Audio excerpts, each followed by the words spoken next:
Genesis. It means beginning. And the book of Genesis is the beginning of the Bible, and it is all the beginning stories of the Jewish and Christian faiths. The story of Abraham and Sarah is a long one, and it is one of the most important beginning stories for the Jewish faith. And we see that all the way into the New Testament, where the question of who are the descendants of Abraham comes. And Jesus, our teacher, is understood to be the final fulfillment of the promise made by God to Abraham. But the story of Abraham and Sarah is a long one, and it has a lot of chapters, and what we're hearing today is a chunk. And in this chunk, we have some more characters. We have Hagar, the servant woman. We have two sons, Isaac and Ishmael. And these are people. These are complicated, messy people. They are just like us. Good news indeed. So let us begin at the very beginning. Well, not the very beginning. We won't. How long have you got? Let's start with a recap of this Abraham, Hagar, and Sarah story. God calls to Abraham and makes a promise, a big, big promise. Your descendants will be my people, and they shall number as many as the stars in the sky, as many as the grains of sand in the desert. And they will inherit the land of Canaan, the land we know today as Israel. It is a big promise. It is an important promise. It is a legacy that goes through the generations that is the inheritance and sometimes the burden of the descendants of Abraham. But it's a promise from God, so it's a really big deal. And God promises to Abraham that he and Sarah will have a son. And Abraham and Sarah wait. And wait. And wait. And they are old and there is no son. So Sarah does what any human being will do when promises seem long in coming. She takes matters into her own hands. And she says to Abraham, I have not borne you a son, but here is Hagar, my servant woman. She can bear you a son. But they don't ask Hagar. And what Hagar's opinion of this arrangement is, we aren't told. But it's important because this now introduces a whole other layer to this story.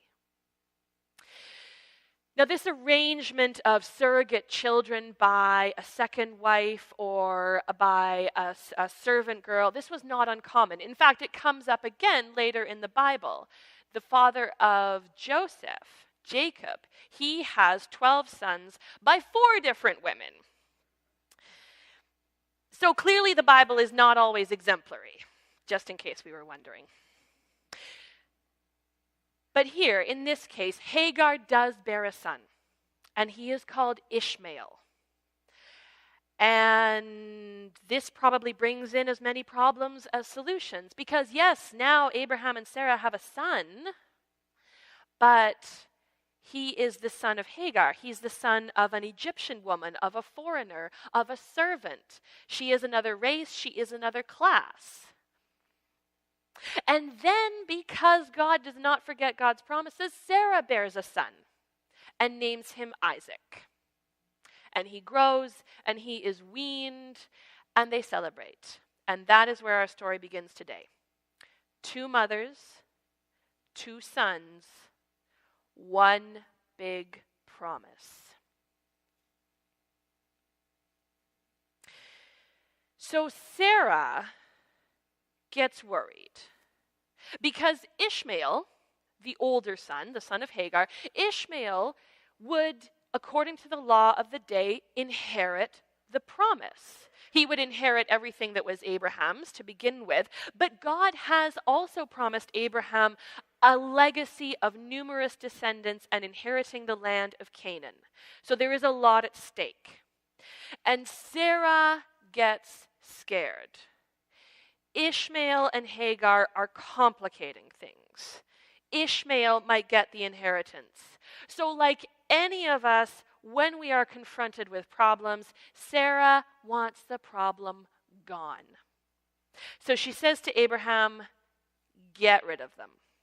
Send her away. I don't want to see Hagar. I don't want to see Ishmael. And we can't fault Sarah for this, because Sarah is a woman in a culture where men are everything. Sarah's safety, her old age pension, her identity are all wrapped up in the security of a son. And that son's inheritance is threatened by the presence of another son. Even if there were not a big promise from God on the line, Sarah would probably be worried. So she is trying to look after herself, and she is trying to look after her son. Is she doing it in the way we would hope of God's people? No. But God does not leave. That is one of the big messages of this story. Abraham and Sarah have been chosen by God, called by God, and promised something by God. And even when Sarah and Abraham complicate God's plan, act against God's will, and act in a way that is not compassionate or life-giving, God sticks around. Thanks be to God, because most of us at some point in our lives are going to act in a way that we really know we shouldn't. We get scared. We react. We hunker down. We defend. We say things we shouldn't have. We do things we shouldn't have. And later we feel the pain of it. We hurt people. And yet God does not leave us. Because what does God do here? God says to Abraham, who is, I love this understatement from the Bible, Abraham is powerfully distressed, as one might be. God says to Abraham, do not worry. Do what Sarah tells you. Send the servant woman and her son away. It doesn't mean God is going to abandon Ishmael and Hagar. And remember, Ishmael was never part of God's plan. God never said to Abraham, okay, you know what you should do while you're waiting? You should have a son with this other woman. No, God never said that. They did it anyhow. And yet God holds on to Hagar and Ishmael as much as God holds on to Isaac and Sarah and Abraham. Hagar is Egyptian. We don't know that she necessarily worships this God of Abraham and Sarah. We don't know who Ishmael worships. They are different, they are foreign, and yet God cares for them. God does not say to Abraham, well, you tried. You don't really need Ishmael anymore because I sent you Isaac, so don't worry about them. God does not say, I never told you to have a child with Hagar, so this serves you right. God says, don't be afraid. Do not worry. Do not be distressed. I will take care of Hagar and Ishmael. Now, when I first read this story, it still bothered me that God didn't say to Sarah, don't be afraid.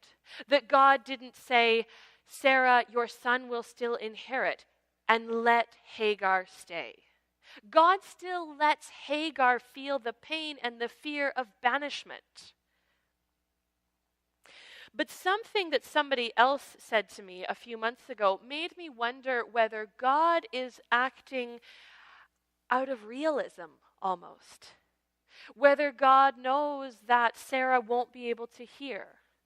Whether God knows that for Sarah and Hagar to stay in the same camp together will lead to endless back and forth, will propagate anxiety, will prolong fear, and will just make life difficult.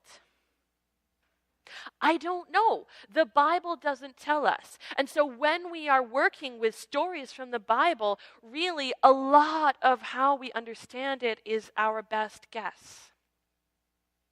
And so we never completely understand how God works and why God does what God does. But we know that God never leaves us. God is at work within our choices, even when we act against God's ways. We reject, God does not. God treasures those who are not the firstborn, who are not the elect, who will not inherit great wealth. God seeks out the rejected, the cast off, the afraid, the hungry, the lonely. God wraps all of us up in God's care. God is holding on to us no matter where we go and no matter what we do. Now, many of us have been both Sarah and Hagar, right? We have acted out of fear. We have pushed people away. We have wanted problems gone. And we have been Hagar. We have been on the receiving end of it. We have had people push us away, kick us out, cast us off. We have had people push us out into the wilderness and decide that we cannot belong. And God is with both. God is with both Sarah and Hagar. And we have done this on a corporate level too. Our church is in a constant dialogue with our indigenous neighbors because of how we have acted against God's ways in the past. God is also with our indigenous neighbors, asking them to teach us God's wisdom through their ways, through their culture, through their relationship with the Creator. God cannot be put into a box. God's care cannot be limited. And so our poor choices do not have the final say, thanks be to God, but God will also be holding us to account and holding those choices to account and asking us to find God again in justice. Because God never says, you're off the hook. God does say, I am with you through it all. And I will never stop looking for you. I will never stop loving you. And through justice, you will find healing. Because in any system of inequality, both perpetrator and victim need healing.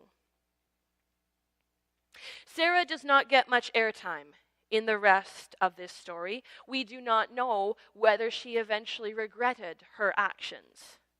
We do not know whether she repented or felt sorrow.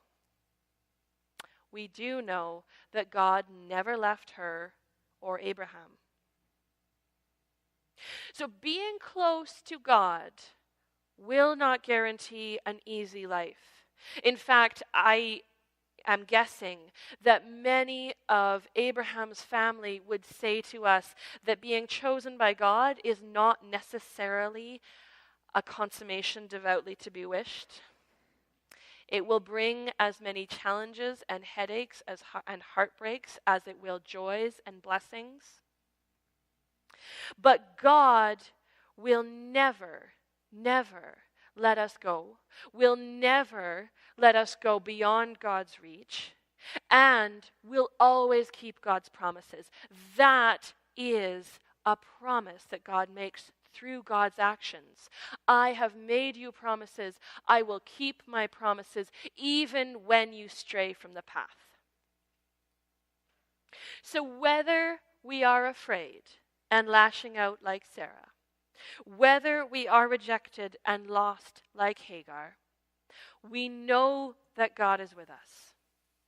Whatever the state of our faith, whatever the tone of our actions, God will never abandon us. Thanks be to God.